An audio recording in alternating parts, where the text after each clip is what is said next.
देखो meiosis division भी एक तरह का क्या है, सेल डिवीजन ही है। सेल डिवीजन मतलब समझ रहे हो, एक सेल से दो डॉटर सेल में कन्वर्ट करना है। लेकिन मियोसिस के साथ कहता है कि अगर कोई डिप्लॉयड ऑर्गेनिज्म है तो उससे जो डॉटर निकली, दो डॉटर सेल्स बनेंगे, वो कैसे हो जाएंगे, वो हैप्लॉइड हो जाएंगे। इट मीन्स उसका जो प्रोडी लेवल होगा वो चेंज हो जाएगा, राइट। जैसे कि 2n है तो वो किस में टूट जाएगा, n और n में टूट जाएगा। मतलब डिप्लॉयड है तो वो हैप्लॉइड और हैप्लॉइड में टूट जाएगा। इसको प्रोसेस को कहते हैं मियोसिस 1, राइट। अब ये जो n है इसके भी दो डॉटर न्यूक्लियाई बनते हैं, कि कितने, दो डॉटर न्यूक्लियाई बन जाते हैं, दो डॉटर सेल्स बन जाते हैं। इस प्रोसेस को कह देते हैं मियोसिस 2। तो हम देखेंगे यहाँ कि मियोसिस जो होता है ये 2 बार डिवीज़न करता है। और ये दूसरी बात, ये इक्वली हाफ डिवीज़न करता है, समझ रहे हो, इक्वली हाफ। अगर डिप्लॉयड है तो वो कैस में कन्वर्ट कर दे रहा है, हैप्लॉइड में कन्वर्ट कर दे रहा था। अब अगर हम बात बताते हैं एक चीज़ कि अगर हम लिखते हैं 2n, इट मीन्स हम लिखते हैं इसको डिप्लॉयड। अगर ये डिप्लॉयड है तो इसके अंदर 2 क्रोमोसोम हमें देखने को मिलेंगे। कितने, 2 क्रोमोसोम। अब 2 क्रोमोसोम अगर है तो हम बोलेंगे ना 4 क्रोमेटिड होंगे। जो मैंने बताया है एक क्रोमोसोम में 2 क्रोमेटिड होता है, तो 2 क्रोमोसोम में 4 क्रोमेटिड होंगे। तो उसी तरह तोड़ते चलते हैं। जैसे कि 2n मैंने लिखा, इसका मैंने 2 डॉटर सेल बना दिया, एक n में लिख देंगे, एक में n लिख देंगे। उसी तरह 2n को हम 4c भी लिख सकते हैं, क्योंकि इसके अंदर 4 क्रोमेटिड्स हैं। एक टूट जाएगा 2 क्रोमेटिड में, एक हो जाएगा 2 क्रोमेटिड में। ये था हमारा मियोसिस 1। मियोसिस 2 क्या कहता है, मियोसिस 2 कहता है कि इसके बाद का भी डिवीजन करो। तो ये n है तो n हैप्लॉइड से हैप्लॉइड में ही रहेगा, क्योंकि सिंपल सी बात है, अभी हमने कोई दूसरा चेंज ही नहीं किया, मियोसिस डिवीजन में चल रहा था। हैप्लॉइड से तो हैप्लॉइड में रहेगा, तो n का n लिख दोगे, n लिख दोगे। यहाँ 2c है तो सिंपल सी बात है, एक सी इधर चला जाएगा, एक सी इधर, तो हो जाएगा n/c। इधर वाला सेल भी टूटेगा किसमें, n/c में, n/c में। तो ये हो जाएगा हमारा मियोसिस 2। अब मेरे को यहाँ तक तो कोई डाउट नहीं होना चाहिए आपको, क्योंकि मैंने बहुत सी ट्रिक के साथ बताया है। अब मेन हमें पढ़ना है इसके कोरिलेट किसके साथ करना है, एम फेज वाले के साथ, मतलब प्रोफेज, मेटाफेज, टेलोफेज और एनाफेज के साथ। तो उसी तरह चलो अब देखो, अब मेरी ये फिगर को जो मैंने बनाया है, एक रेक्टेंगल सा जो है ये सेल है, सबको पता है, मैंने माइटोसिस वाले में बता दिया था। सेल ऑर्गेनल्स आपको दिख रहे होंगे, बीच में आपको न्यूक्लियस दिख रहा होगा, उसके अंदर जेनेटिक मेटेरियल्स भी दिख रहे होंगे, जीन दिख रहे होंगे, इसमें क्रोमोसोम भी दिख रहे होंगे। प्रोफेज 1 जैसे ही आते हैं तो हमें सबको पता है क्या गायब होता है। सबसे पहले तो भाई जो भी न्यूक्लियर मेम्ब्रेन होगा वो डिसअपेयर होगा, उसके बाद सेल ऑर्गेनल्स भी डिसअपेयर हो जाएंगे। क्या आ जाएगा, तो स्पिंडल फाइबर आ चुके रहेंगे।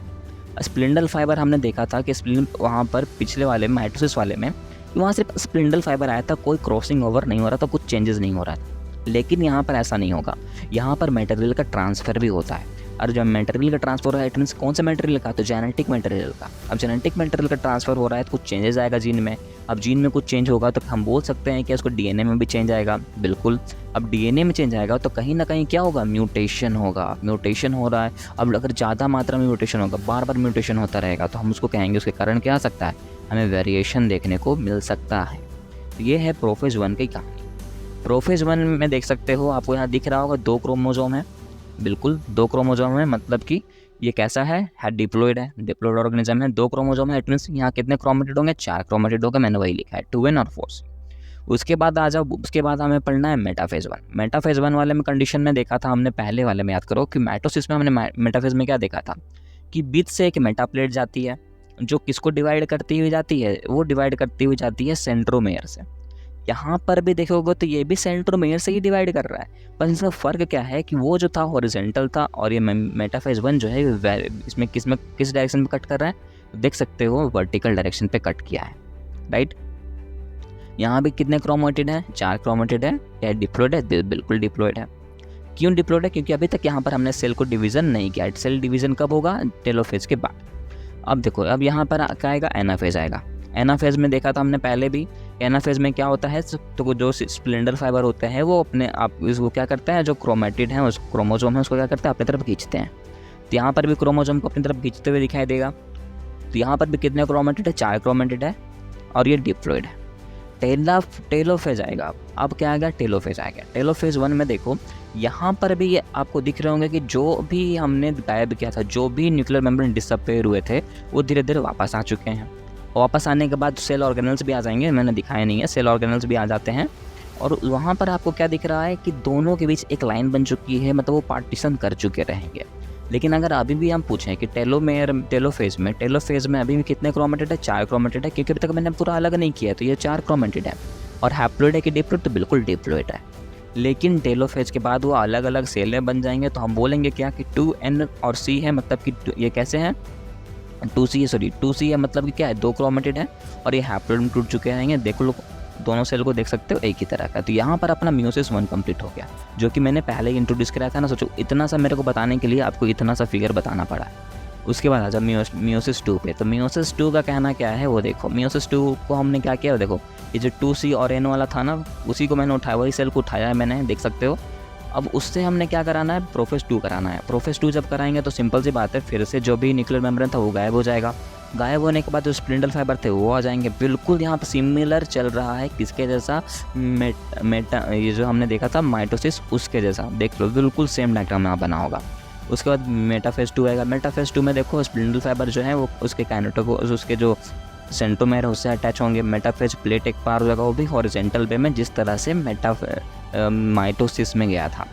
उसके बाद कौन सा फेज आएगा, एनाफेज आएगा। एनाफेज में आने के बाद देख सकते हो यहाँ पर भी क्या हो रहा है, तो स्पिंडल फाइबर उसको अपनी तरफ खींच रहे हैं, बिल्कुल खींच रहे हैं।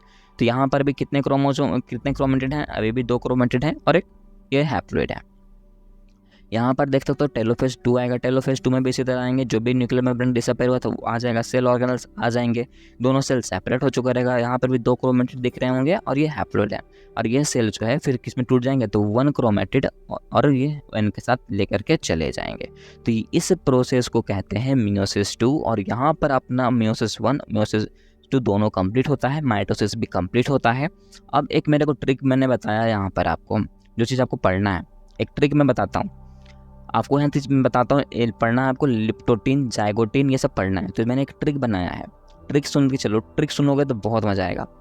पहला है लिप्टोटीन, दूसरा है जाइगोटीन, तीसरा है पेकाइटिन, चौथा होगा डिप्लोन्टीन और पांचवा है डाइकाइनेसिस। बहुत ईजी तरह से मैं बताने वाला हूँ। इसका इजी ट्रिक बनता है ला जरा पानी दे दे। क्या बनता है, ला जरा पानी दे दे। अब बोलोगे सर ये इसका क्या ट्रिक बनता है, ला से याद आएगा लिप्टोटीन, जरा से आना चाहिए जाइगोटीन, पानी से आएगा पेकाइटिन, DE से डिप्लोन्टीन और फिर DE से डाइकाइनेसिस।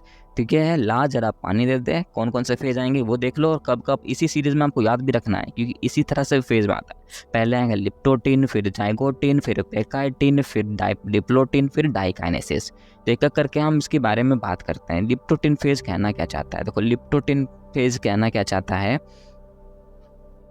देखो लिप्टोटीन का मतलब क्या है, देखो लिप्टोटीन से एक वर्ड आता है लिपटना, है ना। तो अगर 2 क्रोमोसोम आपस में लिपटने लगते हैं, तो सटते हैं, अटैच होते हैं, उसको कहते हैं, उस फेज को कहते हैं लिप्टोटीन। और सटते कब है, याद करो हमने मियोसिस 1 देखा था। मियोसिस 1 के जब हमने सबसे पहले क्या पढ़ा था, कौन सा फेज, प्रोफेज। तो प्रोफेज जब हमने पढ़ा था, तो वहाँ पर हमने देखा था दोनों क्रोमोसोम आपस में पूरा अटैच थे, राइट। फिर आता है क्या, ला खत्म हो गया, अब आते हैं जरा पे। जरा मतलब कि क्या, जरा सा हमें याद आना चाहिए था, मैंने बताया था जाइगोटीन। तो जाइगोटीन फेज में क्या होता है ना, कि दोनों सिनेप्सिस करते हैं। सिनेप्सिस कहने का मतलब है कि दोनों क्रोमोसोम जो होते हैं आपस में क्या करेंगे, हाथ मिलाएंगे। हाथ मिलाने को समझ रहे हो, मतलब क्या करने लगते हैं, अपने जेनेटिक मटेरियल का शेयरिंग करते हैं। तो शेयरिंग जब करते हैं, सिनेप्सिस जब करते हैं, तो उस फेज को कहते हैं जाइगोटीन फेज। जब दोनों क्रोमोसोम अपना जेनेटिक मटेरियल ट्रांसफर कर रहे हों, उस फेज को हमने कह दिया जाइगोटीन। जो भी कहाँ हमने देखा था, ये भी हमने देखा कब, प्रोफेज 1 पे देखा था, जब दोनों क्रोमोसोम क्या कर रहे थे, आपस में सिनेप्सिस कर रहे थे, अपने मटेरियल को, जेनेटिक मटेरियल को ट्रांसफर कर रहे थे, वहाँ पर हमने कह दिया उस फेज को जाइगोटीन फेज। अब बात करते हैं पेकाइटिन फेज। अब देखो पेकाइटिन फेज वो फेज को कहते हैं जब वो सिनेप्सिस कर रहे हो। फिर सिनेप्सिस जब करते हैं तो हम उस टाइम देख नहीं पाते, तो जब जिस फेज में दिखता है, जैसे कि सिनेप्सिस उसने किया, तो वो फेज दिखेगा तो कहीं पर, तो वो दिखता है हमें पेकाइटिन फेज पर। पेकाइटिन फेज पर हमें जो सिनेप्सिस उसने किया है, जो भी जेनेटिक मेटेरियल का एक्सचेंज उसने किया है, वो हमें दिखना शुरू हो जाएगा। उसके बाद ये जो जाइगोटीन फेज था, पेकाइटिन फेज था, वो हमने कंप्लीट कर लिया। पेकाइटिन फेज के बाद आता है डिप्लोटीन फेज। डिप्लोटीन फेज का कहने का क्या मतलब है, डिप्लोटीन फेज कहने का मतलब है कि अब उसने पूरे जो है क्रॉसिंग ओवर कर चुका है। क्रॉसिंग ओवर करने के बाद उसने रिजल्ट भी दे दिया होगा। जैसे कि मान लो कोई 2 क्रोमोसोम होंगे, एक मेल एक फीमेल, एक मेल होगा एक फीमेल होगा। एक मैंने डायग्राम बनाया, इस डायग्राम को देखो, है ना, एक मेल है और एक मैंने फीमेल लिखा था इसमें। दो लाइन बनाई है, इसमें भी दो लाइन बनाई है। लाइन का मतलब ये क्रोमोसोम है, कुछ और नहीं, ठीक है। एक मान लो एक कैपिटल ए से मैंने डिनोट किया है, एक को स्मॉल ओ से मैंने डिनोट किया है, एक को कैपिटल बी से, एक को स्मॉल बी से। उसी तरह इस फीमेल वालों को भी लिखा है मैंने, क्या कैपिटल सी, एक स्मॉल सी, एक कैपिटल डी, एक स्मॉल डी। दोनों के बीच क्या हो रही है, क्रॉसिंग ओवर हो रही है। क्रॉसिंग ओवर जब होती है तो क्या रिजल्ट होता है ना, क्रॉसिंग ओवर कहने का मतलब है कि दोनों में से एक क्रोमोसोम जो है इसके पास चला जाएगा और इसका एक क्रोमोसोम इसके पास आ जाएगा। जैसा कि रिजल्ट आप देख सकते हो, मेल के पास आ जाएगा कैपिटल है स्मॉल है कैपिटल बी स्मॉल बी, और फीमेल के पास आ जाएगा capital C small C capital D small D. तो ये जो सीक्वेंस है इसी को कहते हैं क्रॉसिंग ओवर होना, और ये हमें डिप्लोटिन फेज तक में ये हमें क्लियर हो जाएगा।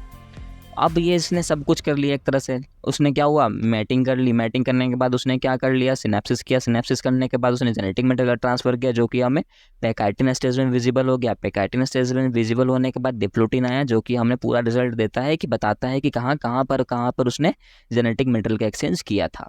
डाइकाइनेसिस फेज वो फेज है जब बोलेगा भाई अब बहुत हो गया, मुझे दूर जाना है तेरे से। तो दूर जाने के लिए, उस बंधन को तोड़ने के लिए, जो भी उसने लिंकेज बनाया था, जो भी उसने जेनेटिक मटेरियल का चेंज किया था, उसको वो तोड़ेगा। तो वो तोड़ के जब चला जाएगा तो उस प्रोसेस को कहेंगे डाइकाइनेसिस। और यहाँ पर आपका चैप्टर जो है पूरा कंप्लीट होता है।